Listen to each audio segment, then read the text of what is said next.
Well, hey, thanks everyone for coming to our Institute for Addictions Science Speaker Seminar Series. This is our second speaker, and we are really excited to have Dr. Richard Miech from the University of Michigan. Let me give you a little bit of background about Dr. Miech. He is a sociologist by trade. Well, actually, I'm going to reverse it. He is from Santa Monica originally. And then he went to Stanford and had a bachelor's in sociology. So he wasn't very smart, obviously. And then he went to UNC Chapel Hill to get his PhD in sociology, which actually I know is an extremely good sociology program because one of our former staff people is in their social program. So, yeah.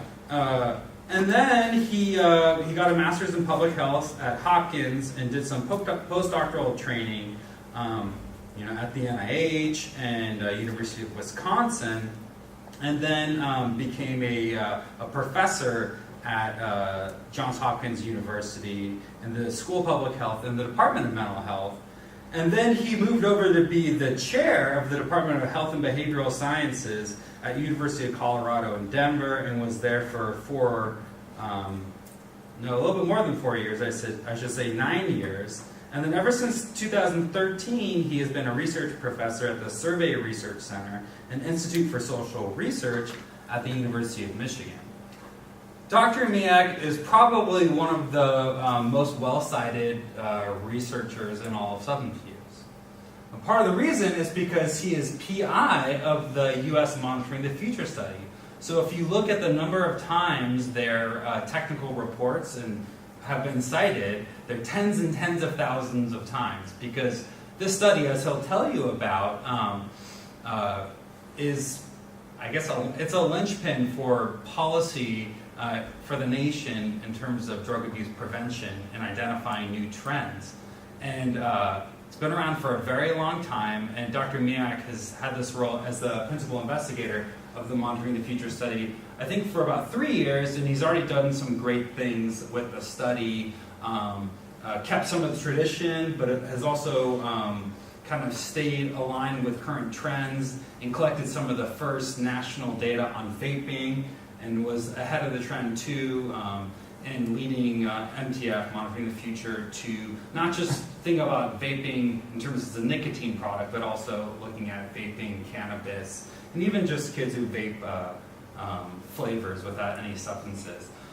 So he's had a number of influential findings in that area. Also, he's had a number of influential papers in studying other drugs of abuse, such as opioids in youth, and then previously did a lot of work in the area of health disparities, socioeconomic disparities, and trends over time. So we are just really excited to have a wonderful researcher and great guy, Dr. Richard Miech. Well, thank you for that introduction. Hard to live up to that introduction.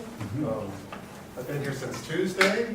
I just saw the sun yesterday. It's nice to see that, but I can't complain. I'm coming from Michigan where the weather was much worse.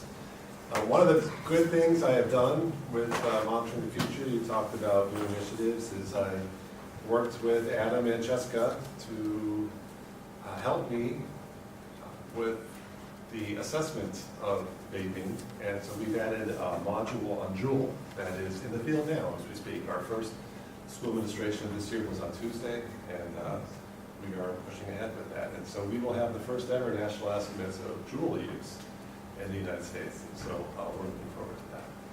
So today I want to talk about the great decline in the U.S. adolescent cigarette smoking and the consequences for adolescent drug use, particularly addictive drugs.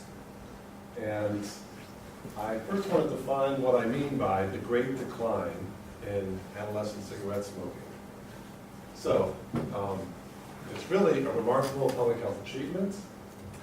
It's the central theme of my presentation today, and it really centers on the fact that between 2000 and 2018, the percentage of 12th grade students who have ever smoked a cigarette declined from 63% in 2000 to our most recent estimate, which is 24% in 2018. And I want you to remember these two numbers, 63% and 24%, because there is going to be a quiz. No, I'm not kidding. I'm going to ask you what those numbers are. And here is a graphical presentation of the great decline in cigarette smoking. So in terms of every use of a cigarette, it was pretty much plateaued until around the year 2000, and then it just started this gradual and steady monotonic decline. And so 2000, this is 63%, this is 24%, this is not the quiz, I'm reminding you of those numbers, okay? And that's 12th grade and 10th grade. You see something very similar. The overall premise is a little lower, thankfully, because kids don't start smoking until they're older. And then in 8th grade, you see the same thing. You actually start a little bit earlier in 8th grade. Right? That's when you first see this decline. And then about 2 years later, you see the 10th grade. And then about 2 years later, you see the 12th grade. So it's, classic pattern of cohort effect. Then when you're looking at population patterns with smoking, it usually starts, when there's changes, it starts in younger grades. Okay, so what drove this great decline? Who knows? Why did this happen? Was it just luck? Just coincidence? What can we attribute it to? Maybe policy changes, taxation. Taxation, okay. Anything else? Yes, I agree with that. I would say more generally, there was the Master Tobacco Settlement Agreement of 1998, which included some of these policy changes. In particular, major tobacco companies agreed to pay $205 billion over the next 25 years since 1998, which I think funds T-Corps, right? Part of it, anyway. So there's that. Included in the Master Tobacco Settlement Agreement was restrictions on advertising, sponsorship, and lobbying activities targeting youth. This advertising, this is billboard advertising, TV advertising, it didn't cover social media, right? Because it didn't exist at the time. So that may ideally need to be updated sometime in the future. It also created something called the National Public Education Foundation to create national media campaigns to prevent smoking. That has since been renamed to the Truth Initiative, but its roots come back here in the Master Tobacco Settlement Agreement of 1998. And there's also substantial payments to the U.S. states to implement their own additional anti-smoking programs. And so you look at this, and this is quite a substantial policy change, right? And you saw that decline in smoking, it looks like it really had an effect. So really remarkable public health issue. So, what have been the consequences of this great decline for use of other drugs, right? And today, I'm going to present a triptych. The triptych comes from Europe, usually three things, three pieces of art that are linked to a common theme. Mine is going to be marijuana, and then I'm going to look at the effect of the great decline on other major drugs, prescription drugs, like opioids, amphetamines, stimulants, and then finally I'm going to talk about vaping. And I should tell you though that I think this presentation, I think it starts off really strong with marijuana. I think it gets even stronger with this, and then kind of peters out with the vaping. So I don't, just so you know. This actually is a paper that I've published. This is a paper that I've been working on for a while, and it's about ready to be submitted for publication. And this is just a initial thinking out loud, kind of like this. Right? And so this middle one, I am at the stage where I really welcome any feedback that you might have. Your general reactions, right? Like you think that's stupid. I need to hear that now, right? Because that will help me prevent a few rounds of review with the journal, right? If I hear this stuff. Like this, I'm not open to feedback because I'm in right? So, but with this, I would love to hear feedback. Well, if you have comments on other places to go, that's fine. Okay, so the first part of the triptych, the mystery of marijuana prevalence. Why hasn't it increased? That's a big question that was on the minds of many people. And the reason is, there was a big argument that we shouldn't legalize marijuana because of its potential influence on children and adolescents. This was perhaps the major argument against marijuana legalization. Really, it lost out, right, here in California. But this was the argument. And the argument is that if you legalize marijuana, youth will come to see it as safe. And as a consequence of that, marijuana prevalence among youth will consequently increase. And so that all sounds straightforward, but let me be very, very careful about this. And also, I should say, so as marijuana prevalence increases, so too does addiction and dependence. So the American Academy of Pediatrics, they came out, this is from like 2008, they were against the legalization of marijuana, and like I said, their major rationale was that it would have a negative impact on youth. And so they say we're against it. And their argument was, just to reiterate, is that legalization sends a signal to youth that the government says that it's okay, it's like alcohol, it's fine, it's recreation. And it's not about availability. I really want to emphasize that, because lots of times you talk to people about legalization and say, oh yeah, the problem with legalization is that it's going to be more accessible to youth now, right? But that's not a very strong argument against legalization when it comes to youth. And I'll tell you why. So here is a graph of marijuana use, marijuana prevalence among 12th graders from 1975 all the way up to 2013, and if you extend it to 2018, it'll be pretty flat here. Okay. And here, overlaid on top of this graph, is availability. So we asked 12th graders, we've asked them for the last 44 years, if you wanted to get your hands on marijuana, how difficult would it be for you to get that? Would it be very difficult, or would it be really, really easy, right? And more than 80% of all 12th graders since 1975 have said if they wanted to get marijuana, it would be easy to get it, right? So marijuana prevalence has gone up and down over the years, but availability has been very constant. So this is not a very good predictor of that. This is just basically a constant. And this is going up and down. Something else is driving this other than availability, right? And that's where we get to the whole signal hypothesis, right? That it's sending a signal to you. So, marijuana use tracks poorly with perceived availability. It does track much better with a measure that we call perceived risk, which is, here's the exact text of the question, how much do you think people risk harming themselves physically or in other ways if they use marijuana regularly? So let's see how that tracks with marijuana prevalence.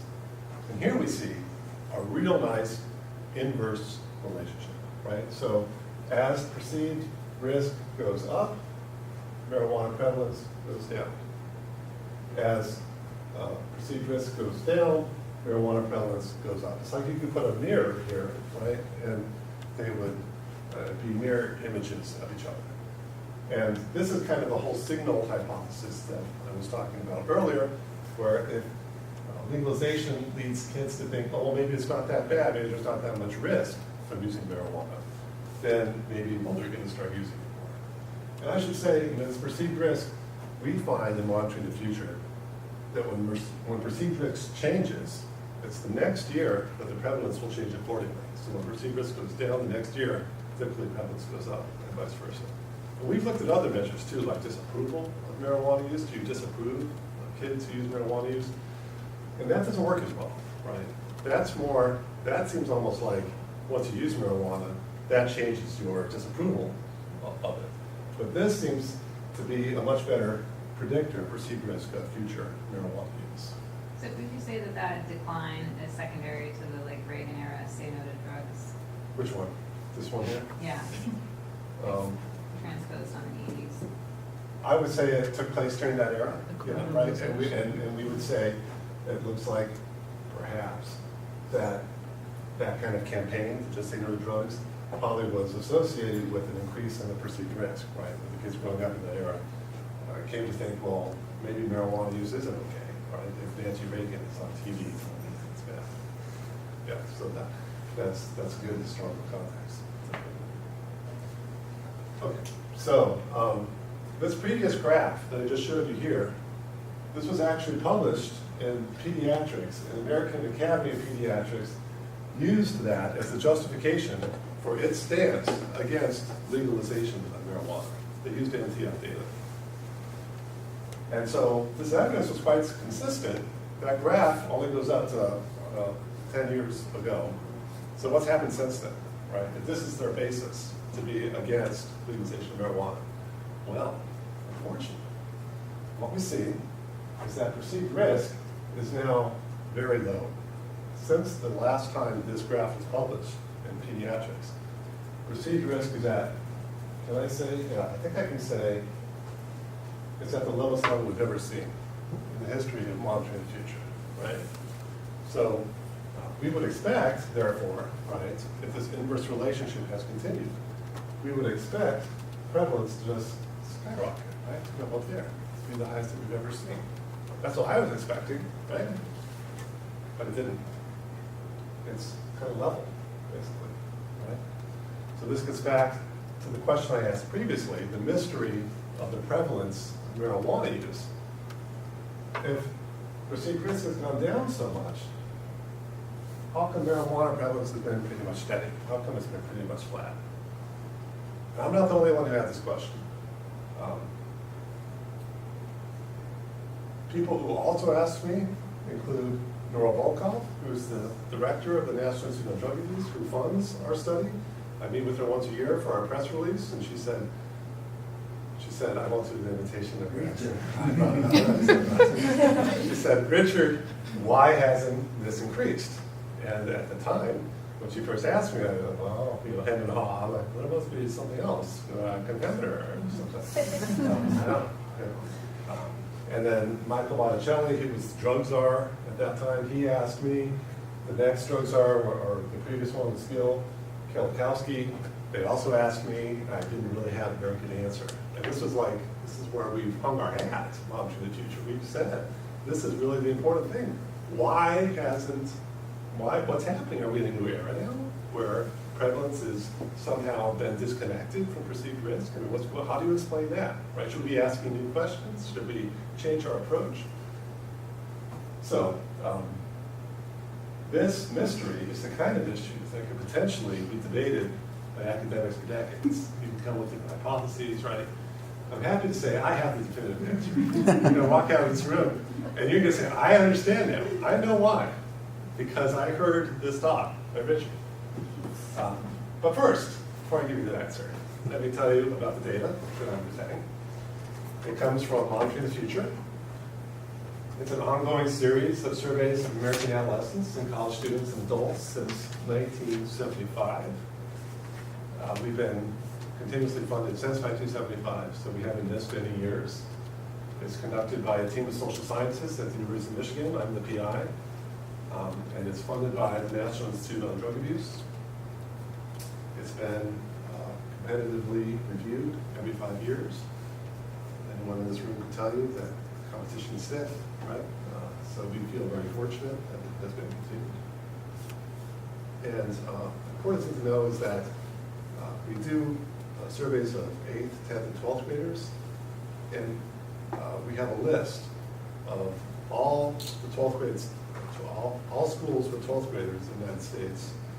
And we have a list of all schools with 10th graders in the United States. And we have the same list for 8th graders.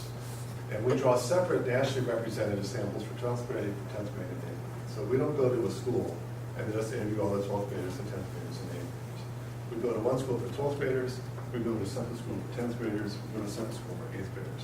So basically, we have 3 separate nationally representative studies that we do every year. And if we find, the same finding for 12th graders, 10th graders, and 8th graders, it's almost like a replication.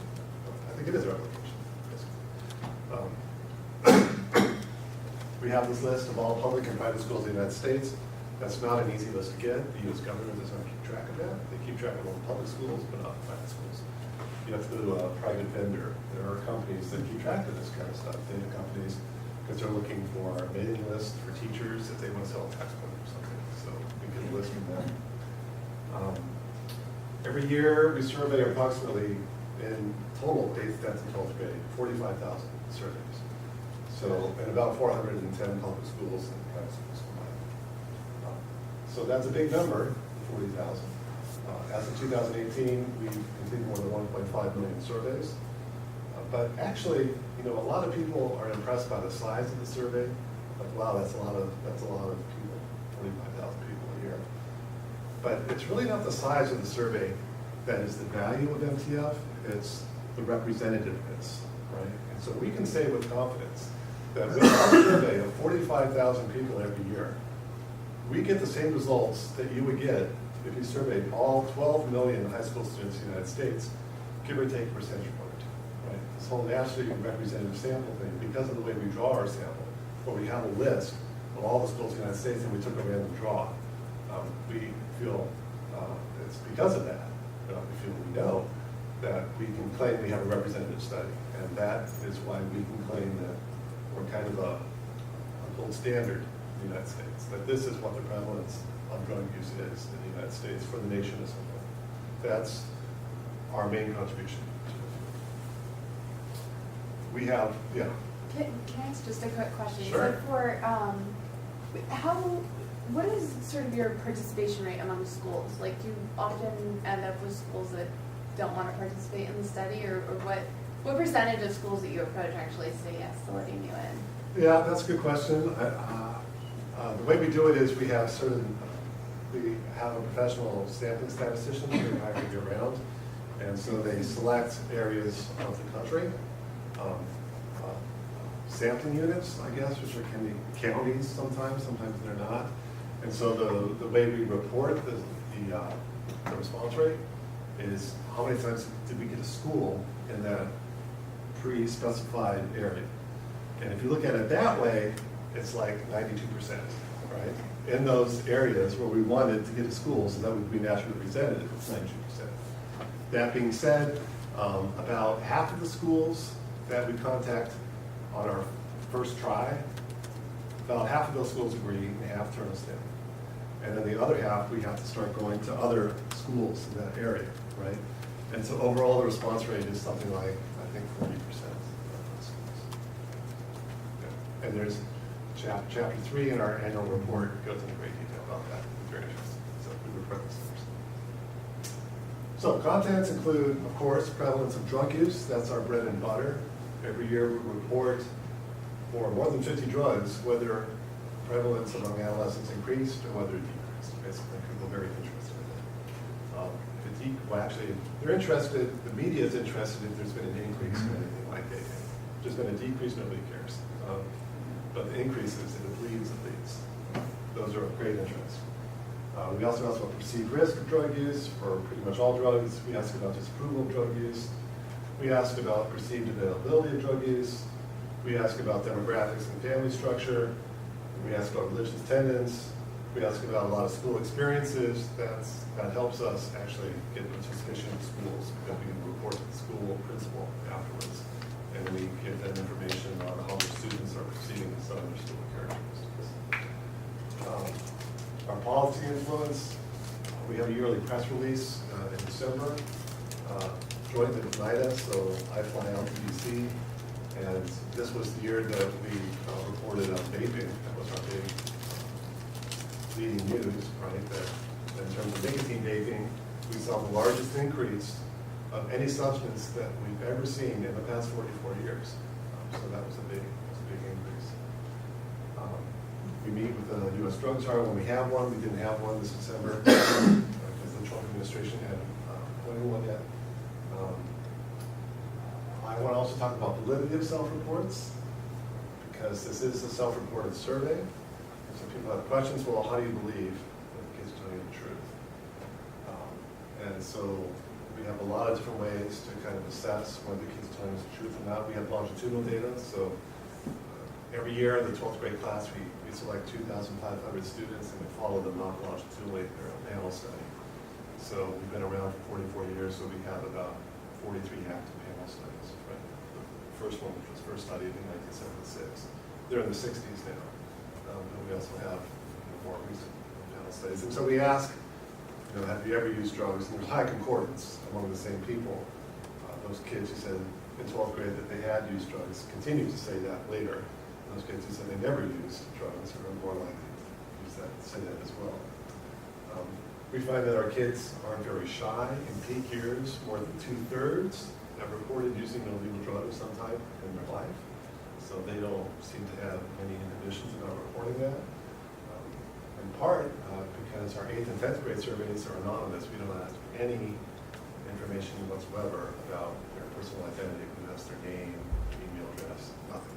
So there's no reason for them necessarily to tell us something that's not true because it's never going to be traced back to them. In fact, sometimes parents get upset when they find out that their kids were in the survey. If they were 8th and 10th grade, we say, well, we're sorry, we can't take out your students' responses, your kids' response, because we don't know who they are. We don't have any information about them. So anonymity helps. We also go to great lengths to explain to the students in 12th grade, where we do ask them for personal identifying information, that the information will be very held very confidential.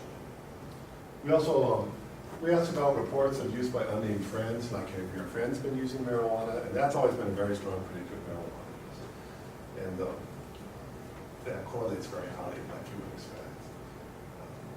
You can look at construct validity for the psychologists and psychometricians in here, and you look at attitudes like perceived risk and disapproval, and those all correlate very highly. That those who have very low levels of perceived risk of marijuana are much more likely to be marijuana users. So that's also evidence in support of validity of these self-reports. We also tell the kids that if there's any question you feel uncomfortable about, just don't answer it. And that being said, missing data levels are very small for specific questions, like 3%.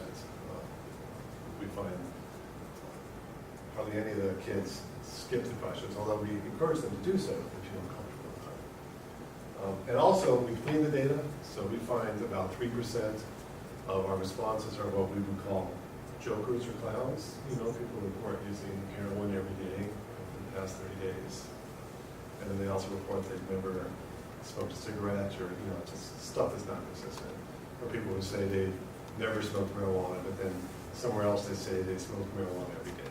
So we find that every year that's about 3% of our data. And then we just throw those people away.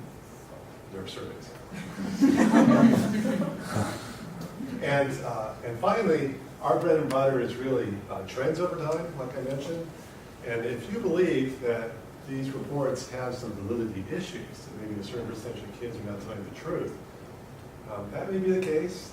But as long as that bias is the same over 2 years, if you're looking at trends, right, the bias cancels out.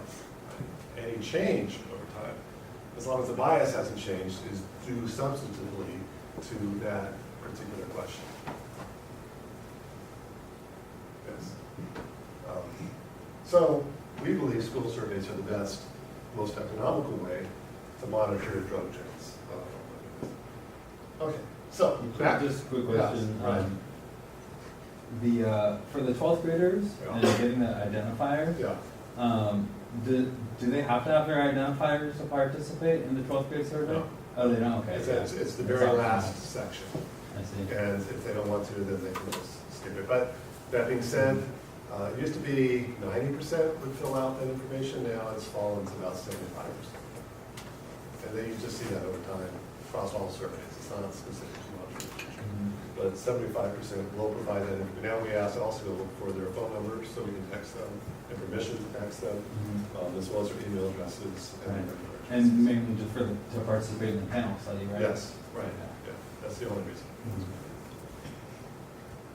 Okay, so back to the issue. As you recall, we saw this substantial decline in perceived risk, and I was expecting to see, as well as many other people, a very large increase in prevalence, but it did not take place. So why is that? Here, I'm going to show you a conundrum. Right? So this is marijuana prevalence. This group, marijuana prevalence here, I divided into two groups. I divided into those who have ever smoked a cigarette. This is marijuana prevalence among those who have ever smoked a cigarette. Right? And this is marijuana prevalence among those who have never smoked a cigarette. Okay? And you might notice they're both going up. They're both increasing. Right? But now how could that be if overall the prevalence was flat? So I'll put that overall on the same graph, right? Even though this group is increasing and that group is increasing, right? So now here comes the quiz. in the year 2000, what percentage of 12th graders at the beginning of the survey period, what percentage had ever smoked a cigarette? 63. 63%, right? So the majority of them were in this group here, right? And so overall, it's closer to the majority group, right? And then over here, what percentage had ever smoked a cigarette? 24, right? So this is like 75-25. So now the majority of the group is in this group here, right? So both groups were increasing like you would expect because perceived risk has gone down.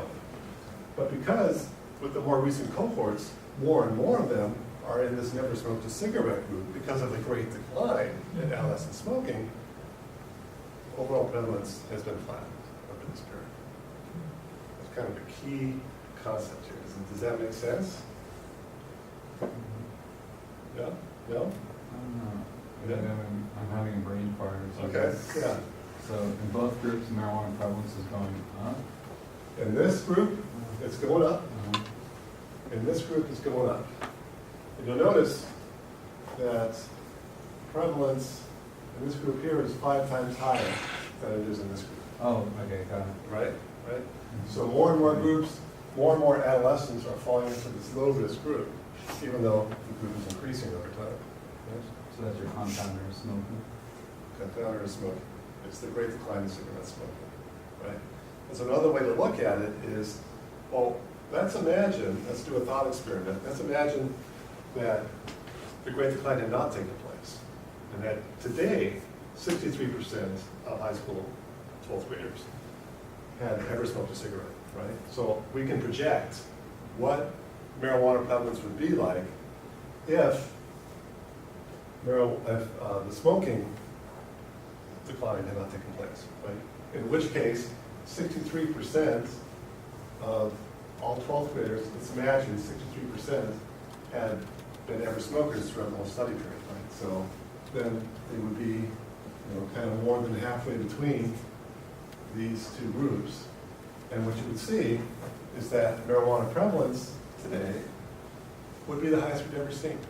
If it hadn't been for the great decline in adolescent cigarette use. And I mentioned earlier that we have basically 3 naturally representative samples. So this is 12th graders. If we can look at 10th graders, let's see if we can replicate. Let's see if it's just a fluke. Let's see if it's the same thing or not. What you see is that, again, in both groups, that ever smoked a cigarette and that never smoked a cigarette, there have been increases over the study period. Again, this group has prevalence about 5 times higher than this group. And we know that many of the adolescents shifted into this group with the more recent cohorts. And so as a consequence of that, overall marijuana use is actually a little bit lower in 2018 than it was in 2000, because so many of the 10th graders have shifted into this low prevalence group. Right? And we can look at the projection. If it hadn't been for the great decline in adolescent smoking, again, we would see marijuana use would be at some of the highest levels we've ever seen. And that's all marijuana use, like eating, like Yes. smoking? Yes, right. Because the question is, have you used marijuana in the past, about 30 days, the past year, every year lifetime? And so it includes all those things. And we actually ask more detailed questions later if they've used marijuana, how they used it. And so that's kind of a check. So we can see, like, maybe somebody will report that they ate it in an edible, but that they didn't report that earlier, but we see very little of that. So it's all inclusive in terms of marijuana prevalence. And if we go to 8th graders as well, again, there's a slight increase among those who never smoked a cigarette in marijuana prevalence. There's a more substantial increase from like 35% to about 50% in marijuana prevalence among those who ever smoked a cigarette. But overall, there's a decline. And that decline is because so many kids are now in this low-risk group. And we can do the projection, and we can see that actually there would be an increase if it hadn't been for the great decline. So, this is published in Pediatrics, and I finally have an answer when people ask me why marijuana prevalence has increased. It's all due to smoking, because there are such fewer smokers now than in the past. There's fewer adolescents exposed to that risk factor of smoking, which is a very strong risk factor for marijuana use. Okay. Oh, so there it is. So had it not been for the great decline in adolescent cigarette smoking, marijuana use today would be at the highest levels ever recorded. Decline in cigarette smoking has pulled downward marijuana use. And in my opinion, I think marijuana use is primed to increase substantially in the coming years. And by that I mean, we see that perceived risk in marijuana is at the lowest we've ever seen. We are increasingly seeing that cigarette smoking is reaching plateau. It can only decrease so much. And once it reaches that plateau, then it can drag down marijuana prevalence. Right? And so marijuana prevalence is free to start going up. So expect to see that in the coming years. You heard it here first. Can I ask a question? This Yeah. hour or 1/3, like, this is really, really interesting. Yeah. And so we're hearing a lot now that, like, cigarettes used to be a gateway to smoking, but they're no longer a gateway. Oh. But what you're saying is there probably is a causal effect of smoking on smoking cigarettes to leading to marijuana. Yeah. It's just the causal effect might be equally as strong, but it's just you're not getting exposed to cigarettes anymore. Yes. And I think that's like important because I feel like that the general thinking in the field is that for some reason cigarettes may not cause you to want to smoke marijuana, but that's not true, and your data suggests that. Yeah, I'm showing Right. it still. If you're smoking a cigarette, Yeah. you're still 5 times more likely to become a marijuana user. Same Or to with use that. marijuana. Right. Yeah. Yes, absolutely. Question? And I'll ask you a question, but first I just also want to point out that there's been a lot of people, pro-marijuana people, who are saying, well, look, we see more and more legalization. It's been in the national media, and marijuana prevalence is not increasing. So this whole objection by the American Academy of Pediatrics, it hasn't borne out, right? And so there is no downside to legalizing marijuana for kids. But I think that's a little misleading, right? It actually has been increasing for both those who ever smoked and those who never smoked. I'm sorry, yeah, back to your And I question. was just going to ask, so you're using the overall 12-month prevalence. What does this look like when you start looking at heavy, daily users, frequent users, Right. weekly users, Yeah. all this whole analysis? Yeah, that's a good question. I haven't looked. But the data, this data in particular, you can download it today. We make it publicly available, and it's free. And it's all been de-identified. So I don't know. That's a good question. I'll have to look at it myself, but I haven't looked at that. The ends get smaller, of course. So it'd be a little more noisier. It'll jump around a little bit. I don't know. What do you think? Do you think it would? Do you have any expectations of how the findings would turn out? I'm just curious how that risk, the perceived risk correlates with, kind of that, if it starts to look more consistent with the more frequent users. I was just Right. curious how that Right. plays out. Right. Yeah, I don't know. It's a good question. Okay, so these results led me to my next part of my triptych. And so I was thinking, well, if smoking kind of dragged down marijuana use, what has it done for the other drugs, kind of the other major drugs that adolescents use? What about amphetamines?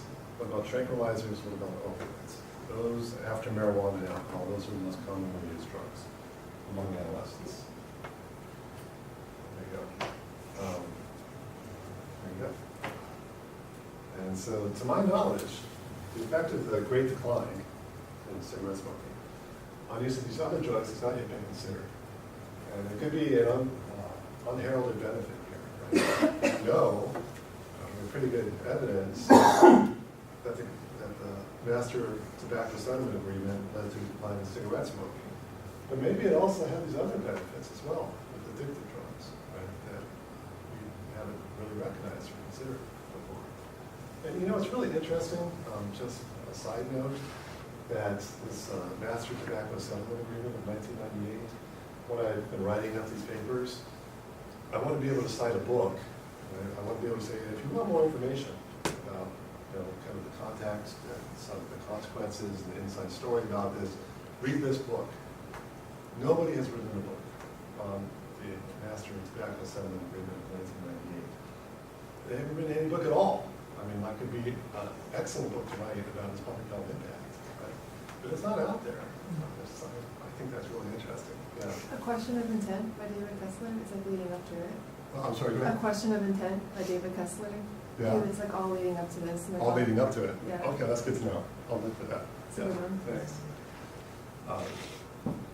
So if there's one leading up to it, then there should be another subsequent one. Then what happens? Right. Okay. So I'm going to set up two competing hypotheses here, right?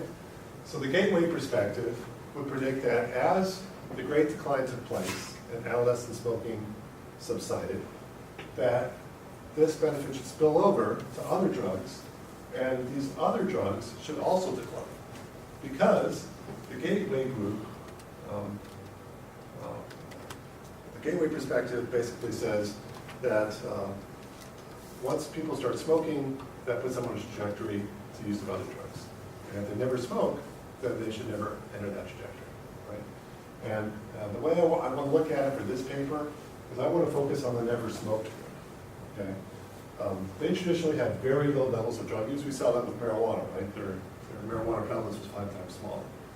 And if this never smoke group, if it maintained its low levels of drug use during the Great Decline, then it should pull down levels of drug use for tranquilizers, for amphetamines, and for opioids. So why would the never smoke group maintain its low level of drug use as it grew larger up to 2018? The gateway theory says there's this sequence, and if you never smoke, then you will never end up at the end of the sequence as a drug user. Specifically, you're less likely to experience changes in the adolescent brain. That's a big part of the gateway theory, right? That makes you more receptive and sensitive to substance use. Also, another part of the gateway theory is that you're less likely to develop a social identity as a drug user. Less likely to be invited to parties, for example, where it's known the drug use is going to take place. And the competing hypothesis is the liability perspective, which is more of a psychological perspective. And it would predict, contrary to the gateway hypothesis, that maybe adolescent use of other drugs will increase as cigarette smoking declines. So the idea here is that there's a subset of adolescents who have a high propensity for general drug use. They have an addictive personality. Right? We're talking about that, right? Just today. And those with this propensity who do not smoke may instead switch to use of other drugs, right? So during the Great Decline, smoking became stigmatized. You could get in big trouble if you got caught smoking, so they decided they're going to try something else. Right? My mother is a big proponent of this. I don't know why. She talked to her about it yesterday. So if kids are switching from cigarettes to some other drug, like say they're all switching to amphetamines, then you would expect amphetamine prevalence to increase on this study. Okay, so let's look at it, okay? Same kind of general structure that I had previously. Here's amphetamine prevalence in the past 12 months by ever cigarette status. You see among those who ever smoked a cigarette, it kind of, went up and down, but, actually at the end in 2018, it's the same as it was at the beginning. It's at 15%. Among those who never smoked a cigarette, it is low. It's like, it varies between, here it's 3%, here it's 3%. I think it varies between 1% and 3% the whole time. It just doesn't change, right? And so this is kind of consistent with the gateway theory, right? Because the kids who are never smoking, they're not going on the drugs. It's not like they're all of a sudden switching over to amphetamines. And so I'm going to next present you the overall prevalence during the study period. And this is, if you remember, it's a little counterintuitive, but it's like what we saw before with marijuana, that even though this group stayed steady, and this group stayed steady, overall prevalence declined quite substantially, by about half over the study period, because so much more of the adolescent group is now in this low prevalence group instead of the high prevalence group. Right? So This decline of about 50%, I'm going to project, we imagine the Great Decline did not take place. If the Great Decline had not taken place, the prevalence state would be exactly the same in 2018 as it was in the year 2000. This decline of 50% is entirely due to the Great Decline in adolescent cigarette smoking. So you guys working here at the T-Corps or whatever, looking at ways to prevent adolescent nicotine use and smoking, is also having this great benefit that I think people haven't really realized as much. That it's also bringing down use of other drugs as well, particularly amphetamines. I do the same thing for 10th grade and 8th grade. I don't present it here, but you see the same results. It's somewhat strong. So this is amphetamine use. This is tranquilizer use.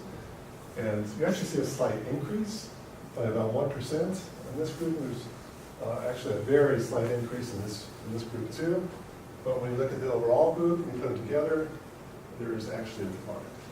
And if there had been no great decline in adolescent cigarette smoking, there actually would have been a slight increase over this time period. So this is consistent with the gateway theory. With the kids who are not smoking, they're not going on to use other drugs. They're, as this group gets larger and larger over time, they're sticking with their low prevalence. They're not moving on to using other drugs. And finally, we'll look at opioid prevalence. And so that's kind of an interesting one. There was, an opioid epidemic among adolescents. It's generally believed to have subsided around the year. Actually, I'll show you the overall prevalence. The peak was supposed to be around 2004, for the most part. That's if you look at the literature among adolescents, maybe 2006, 2007.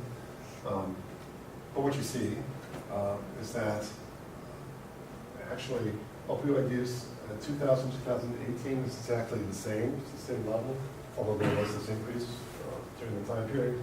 And again, in the never smoke group, it's about the same. Overall, it decreased by more than half because of this great decline in cigarette smoking. What I find kind of interesting here is that a lot of people attribute the beginning of the decline in adolescent opioid use to around this period here, when you see the first decline and the blue begins to take off. Actually, even after 2004 or 5, use was still increasing here, and it's increasing a little bit here. So it really seems like if you try to tag an end period for the end of adolescent opioid use increase, it really should be around 2012 or so. And I think that's important if you want to evaluate what's happening in terms of policies, national policies and trends. You need to know in terms of temporal ordering when the decline occurred. And so I think here it's really more around 2012. And if you do the projection, if you imagine that there had been no decrease, then opioid use would have been the same in 2000 as it is in 2018. Okay, so my conclusions are the reductions of these three substances at the population level from 2000 to 2018 resulted almost entirely from the Great Decline. This benefit is not widely recognized. I think it justifies and motivates advocates to continue and augment tobacco control policies, which, to my knowledge, they're one of the few programs known to reduce adolescent use of substance use at the population level. You go to somebody and say, what's the national program we can use to reduce opioid use? There aren't that many that are known, but you could say, well, if you continue to reduce cigarette smoking nicotine use, that is going to have an effect, because it does. And there is still substantial room for progress, because as of 2018, about 25%, or actually 24%, of all 12th grade students had ever smoked a cigarette. So we can still maybe get that lower, unless you think that some kids are just going to smoke anyway. Well, I don't know, but it seems like there is definitely room for improvement here, even further. I also want to point out that cigarette smoking, it seems to exert a population cost beyond just its direct negative effects on smokers. Right? The Tobacco Master Settlement Agreement of 1998, those financial penalties of $205 billion were based almost entirely on the direct health effects of smoking. You know, lung cancer costs, healthcare costs, and cardiovascular costs, or that kind of stuff. They didn't take into account, well, actually, you know, additional costs from smoking are amphetamine use and opioid use and, you know, stimulant use. And if you took that into account, you know, it would be quite substantial. I was able to find that in 2013. In 1 year, the cost of all illicit drug use was $271 billion. And I think a portion of that could probably be attributed to nicotine use and cigarettes. Okay, so that was the second part of my Did you presentation. look at any more less commonly used drugs like cocaine use or heroin use and see, did you see similar patterns? Well, heroin use, we find overall the prevalence of that among 12th graders is 1%. So there's not much room for movement there. So I didn't even really think about using it, I guess, for the most part. Cocaine use also has gone down to about 2%. So even though we are a large survey, 45,000 surveys per year, I don't think we're large enough to look at that. I would strongly suspect that we would see the same pattern. Yeah. And what about other combustible tobacco use, like cigars, cigarillos? Right, yeah. Well, that's a good question. I haven't looked at those. We could look at those. I was kind of focusing on the gateway effect drugs where you would use cigarette first and kind of agreement that would start first before something like opioids. And it's a little trickier with cigarillos, for example. I don't know which came first. Right? They're so collinear. They live together so much. I would take it to that kind of framing to look at that. It's a good question, but I would have to frame the question in a different way. I'm not quite sure how. And how do you stratify these trends in decline in these substances by those who are socioeconomically disadvantaged versus those who aren't? To see the trend in decline are less steep among those who are more disadvantaged?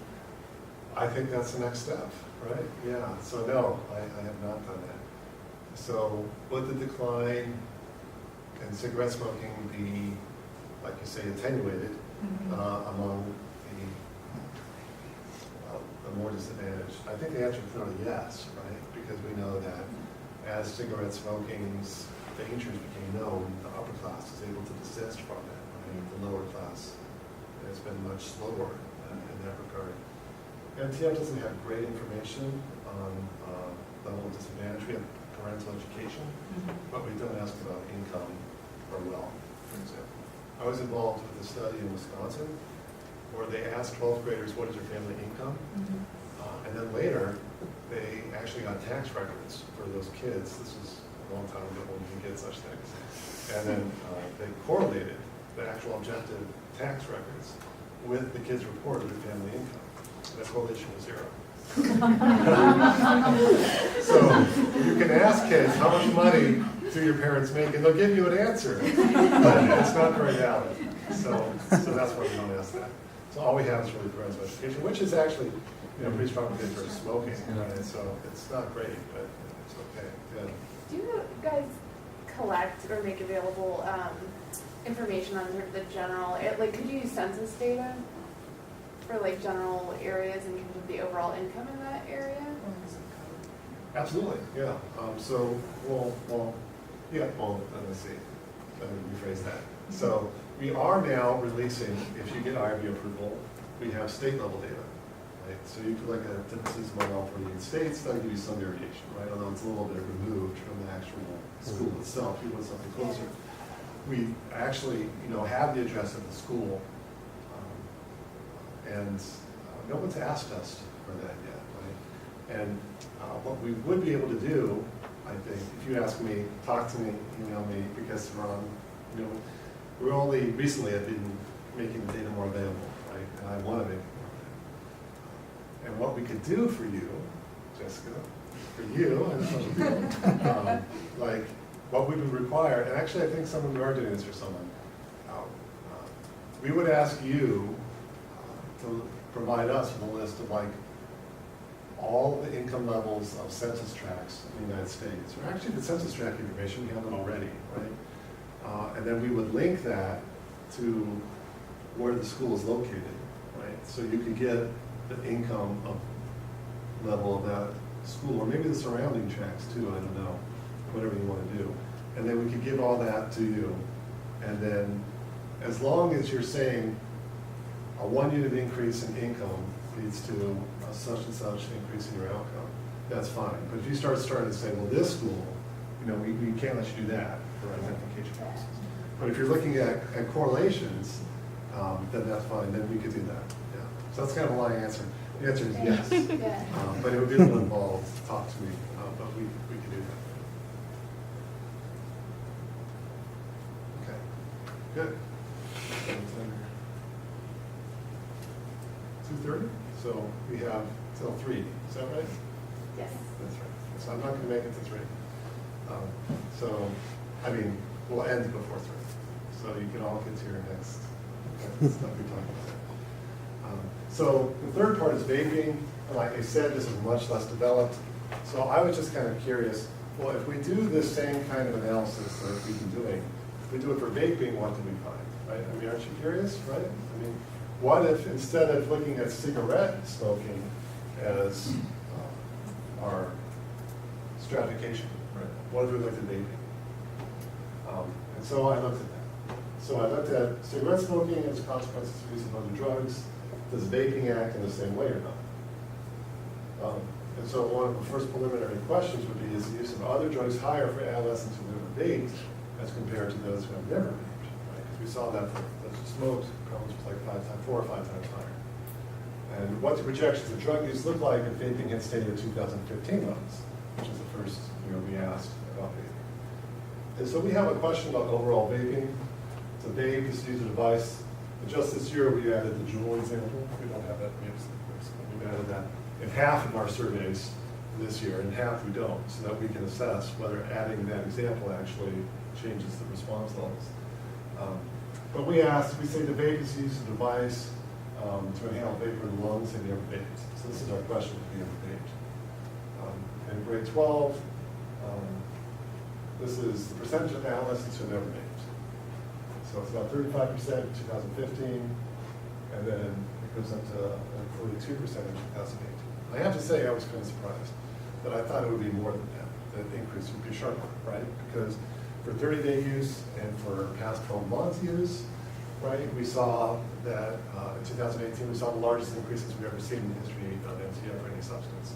And here it's, it's substantial, but it's not that big, right? So that kind of threw me off. I wasn't expecting it. Do you know why? Do you know why? Yeah, because they like Juul. Because It's they keep addictive. doing it. They keep doing it. Right. So these guys It's here. not the draw of trying it. Right. It's like people are trying a little bit more, right? Yeah. It is a trend, but Right. they. But once they try it, they keep doing it. Right. Whereas Right. the other ones, they take a puff and they're like, Yeah. I don't know about this. Right. Yeah, back here in 2015, when the devices weren't so good, they tried it, they gave it up.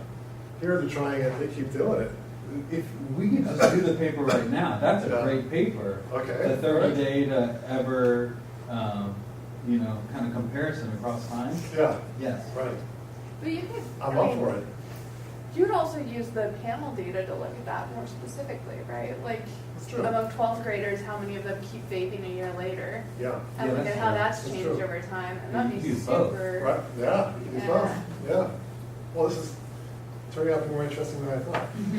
I Already tried to downplay people doing expectations. analyses, so. Okay, right, that'll work. So, what we saw here, this is the percentage of kids who have ever vaped. And then we're looking at marijuana use prevalence by ever vaped or never vaped. And there's a substantial difference. It's 3 times higher among those who have ever vaped. Yeah. Do you specify nicotine or marijuana vaping? For this, I did not, right? Because I want to go back to 2015. Back then, we didn't ask about specific substance vape.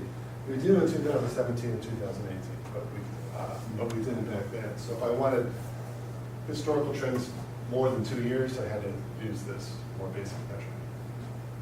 So we do see that there is this substantial risk factor for marijuana use if you've never vaped. This is the overall prevalence. When the vaping hadn't changed, and it's not that different, I have to say, right? And a large part of that is because we saw earlier there wasn't there isn't a huge change in the percentage of kids who vaped, right? With cigarette smoking, we saw that huge decline, right?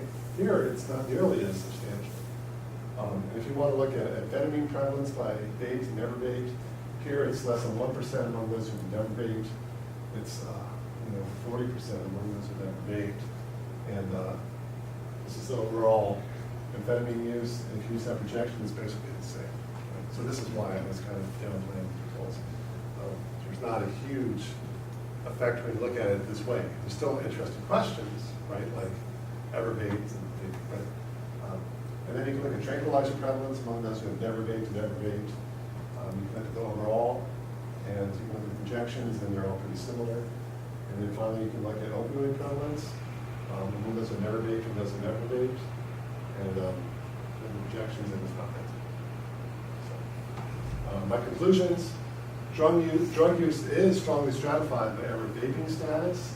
I think that's consistent with the strong overlap between vaping and cigarette smoking. So we saw that cigarette smoking is really a strong predictor of drug use, and I think vaping is the same way because there's such overlap between those two. But ever vaping status has not changed much in the last 4 years. It really surprised me, especially not compared to cigarette smoking. And therefore, changes in every use of vaping have less impact on use of other drugs as compared to cigarette smoking.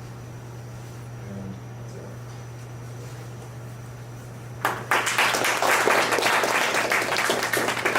Any questions? Or? Yeah, can I ask you, so did you ask if there, what people's perceived risk of vaping was? We asked perceived risk of e-cigarettes, actually, because we first asked that in 2015. We wanted to look at trends. So we've asked that since 2015. And then in 2017, we started asking about perceived risk of vaping nicotine regularly. So we wanted to update it. So the answer is yes, we've asked about it. Have you looked at it? We have looked at it, and well, we've looked at trends over time. It hasn't changed that much. So perceived risk of e-cigarette use is like, I think, 10%. It's one of the lowest of all the perceived risks of anything we ask about. Kids think that there's no risk at all associated with that. But interestingly, if you ask about perceived risk of regular use of nicotine, it's like 15%. It's like 15% higher. So it seems like kids see a difference between, I don't know what they're thinking really, but when you ask them about e-cigarettes, they think those are safer than vaping nicotine. But yeah, I haven't yet tracked trends in perceived risk of e-cigarettes and trends in vaping and e-cigarette use. But that's in large part because the trends have been pretty steady. It's really low, and it's stayed low, and hasn't increased much. Do you look at the role of flavors and risk as it relates to e-cigarettes? Flavors. Yeah. We have not until I met up with Adam and Jessica, and so we're asking about those. We're asking about flavorings for the first time in 2019. Yeah. I'm just thinking back to how you said this great decline is sort of tapering off in recent years, Yeah. and how it's a bit of a problem if we've seen such a positive impact on other substance use. But you also mentioned that there's still a lot of work to be done, and Yeah. that we can get that 24% even lower through policy change. So you gave a couple examples, but what other policy do you see contributing to those numbers? That's a great question. I'm glad you asked that. So I personally think that part of the reason the great decline is tapering off is because of e-cigarette use. Because kids who use e-cigarettes or vape are 4 to 5 times more likely to experiment with cigarettes and to use cigarettes. So I think if we came up with a policy to discourage vaping and e-cigarette use among adolescents, I think that would help us continue the great decline in cigarette smoking. Right? And I have some thoughts about that. I'm glad you asked, right? There's of course a big public health debate about whether vaping is good or bad for public health. For adults, it seems to be a very effective, at least relative to other methods, smoking cessation aid, right? But among kids, there's very little benefit at all. So there's some people in public health who are like, well, we have to do whatever we can to make these e-cigarettes and vaping devices available to adults, and we shouldn't restrict their use at all. This is a long answer to your question. Right? So what I propose is a tax on vaping that's linked to levels of use among adolescents. So if you have a device like Juul and the level of use among adolescents is 0, then the tax is 0, right? But if it turns out that revenue from adolescent use is like $2 billion a year, which is I think probably what it is for Juul, then you get a tax of $2 billion, right? So in this way, we would still be able to make vaping devices available to adults. But to the extent that adolescents start using them, the companies are going to lose money, right? And I am still perplexed about why it is that schools, school teachers and parents are the ones that are trying, they're charged with the idea of trying to prevent kids from vaping and using e-cigarettes, while the companies reap in billions of dollars of profit, right? We should make the companies the ones that should figure out how to keep adolescents from vaping, right? And I feel quite confident that if there was an incentive for them, or a disincentive, that if they were able to reduce adolescent vaping and get more money out of it, then I think they would figure out how to do it, right? So I wouldn't put the onus on them. So anyway, short answer to your question, I think we should tax vaping, and I think it should be directly correlated to tax with levels of adolescent use. And the beauty of this is that you could use NTF, the National Youth Tobacco Survey, and we can tell you what the adolescent use levels are, right? Because we're nationally represented. What we get are the same findings you would get if you interviewed all 12 million high school students in the United States. And so we can tell you what the use levels are, and that could be used to set the tax level on vaping. Would it be like an annual analysis that you do, or would it be the taxation? Be annual, every year, yeah. And like if use went down among adolescents in 1 year, then the vaping company would be really excited. Yes, our profit's going to go up. The public health committee would be really excited as well because adolescent vaping is going down. Yeah. You may have shown this and I missed it, but did you look at vaping prevalence by smoking status? I did not show that. I have a paper that was just published last month. It's in this minor journal called Addictive Behavior Reports. It's like a new thing that they have, and it has that information. Okay. I shouldn't say minor journal. It's a smaller news journal. If it gets rejected from addictive behaviors, same thing happened with us with preventive medicine reports too. Yeah. Well, yeah. I mean, I didn't even try it behavior first because it was like a non-finding, and those are very hard to publish. There's nothing. It's just more like a descriptive paper. I have like a general question, Richard, about like the analyzing trends and kind of tracking it to reductions in smoking.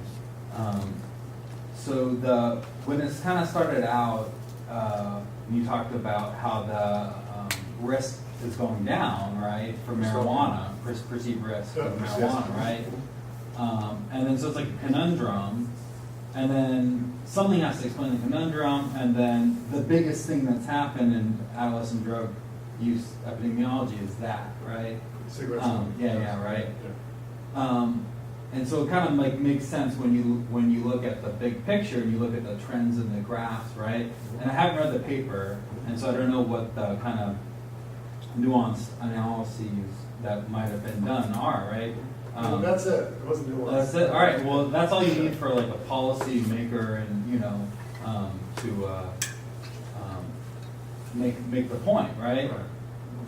But so many things happen during that time that aren't just related to smoking, and so then when you start applying it to other drugs of abuse, which may not show that what do you call it, that dissociation, like kids think amphetamines are risky, and they continue to not use them, right? You don't see the same kind of one sloping upward or downward and the other one staying the same, right?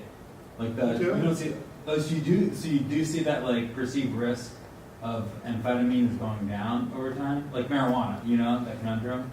Yeah, with marijuana, Yeah. the risk went down. Yeah, Right. but like you with stay the same, But like with amphetamines, right?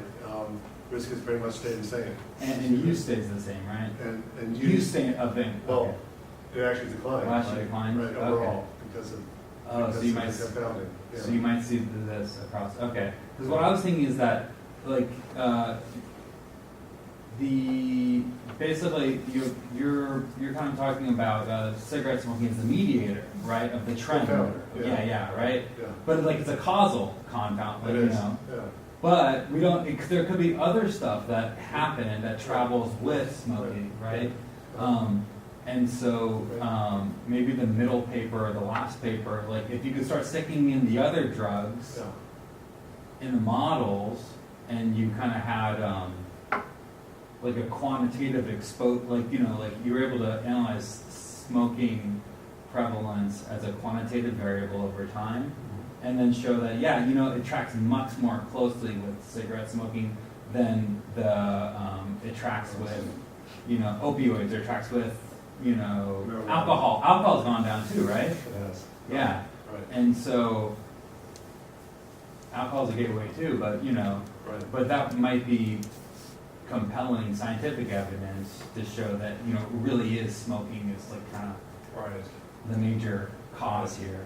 Are you just proposing to rule out other drugs as having the same effect? Like to sort out that it's just the decline in cigarette smoking that explains what's happening with cannabis use? Yes. And the other, particularly the other drugs, I think like cannabis use probably, it does. Probably not all of it, right?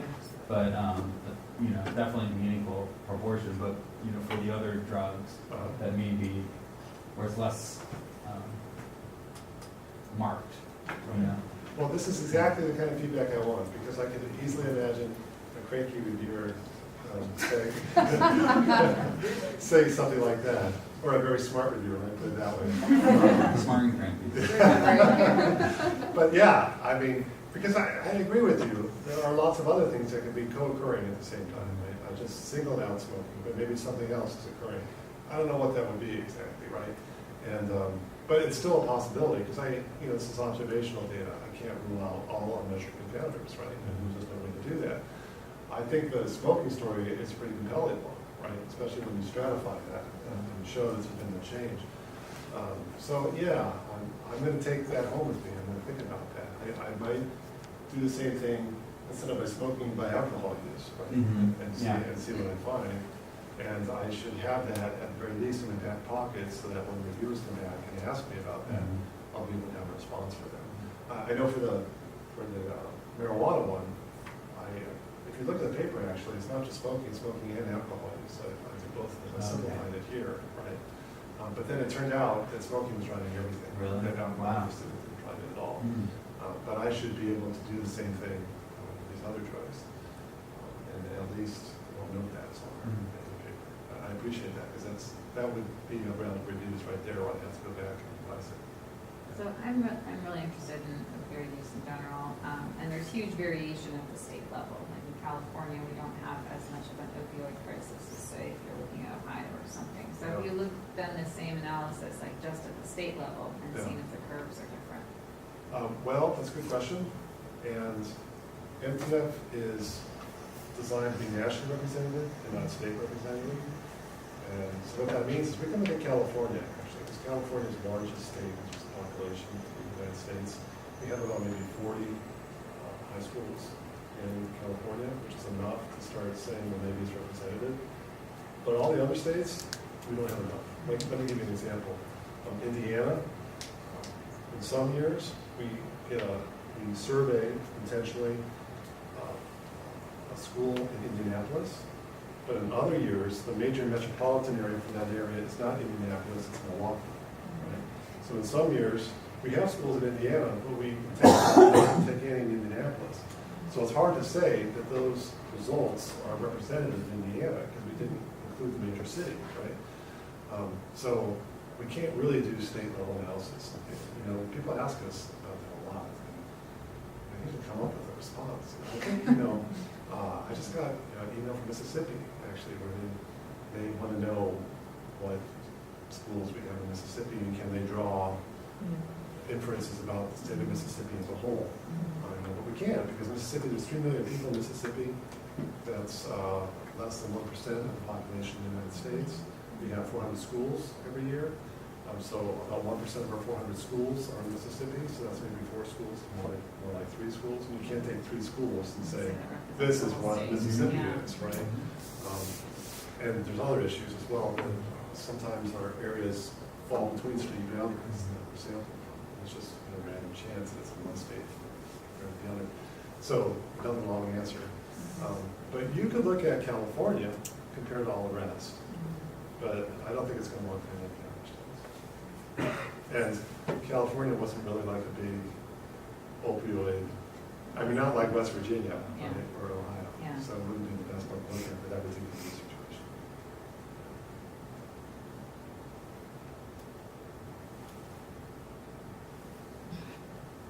Okay, well, thanks. Okay. My pleasure. Thank you.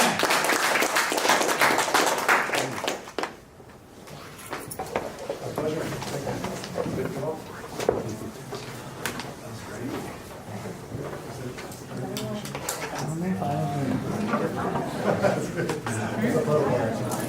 Why? I did, yeah, I fell in. I had not. When you just hit stop, Brian asked me to. Yeah, perfect. Oh,